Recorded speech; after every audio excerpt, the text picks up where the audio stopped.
Hello everyone, myself Sanjukta. তা কেমন আছো তোমরা সবাই? আশা করি সবাই খুব ভালো আছো, আর আমিও ভালোই আছি। ভাবলাম তোমাদের সাথে একটা 10 ডেজের সিরিজ শেয়ার করি, which is what I eat in a day. 10 ডেজের সিরিজই চুজ করলাম জাস্ট বিকজ তোমরা যদি ভালোবাসা দাও তাহলে আমি আরও কন্টিনিউ করব। আশা রাখছি তোমরা আমাকে বৃথা করবে না, ভালোবাসা দেবে। তো চলো আজকে শেয়ার করা যাক কী খেয়েছি। ঘুম থেকে উঠে ফ্রেশ হয়ে আগে আমি খাই হচ্ছে গ্যাসের ওষুধ, যেহেতু আমার গ্যাসের প্রবলেম রয়েছে। দ্যাটস ওয়াই আমাকে গ্যাসের ওষুধ খেতেই হবে, মানে ওটা না খেলে আমার হবেই না। আর তারপরে খেয়ে নিয়েছিলাম গরম গরম চা, দুটো বিস্কুট। ব্রেকফাস্টে ছিল আজকে রাধা বল্লভী আর সয়াবিন আলু মটরের একটা তরকারি, যেটা বাইরে থেকে এনেছিলাম।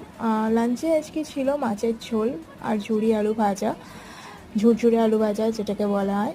সন্ধ্যাবেলা খেয়ে নিয়েছিলাম হচ্ছে চা আর বিস্কুট, আর রাতে ছিল হচ্ছে রুটি আলু ভাজা আর সাথে মিষ্টি। So yeah, that's it.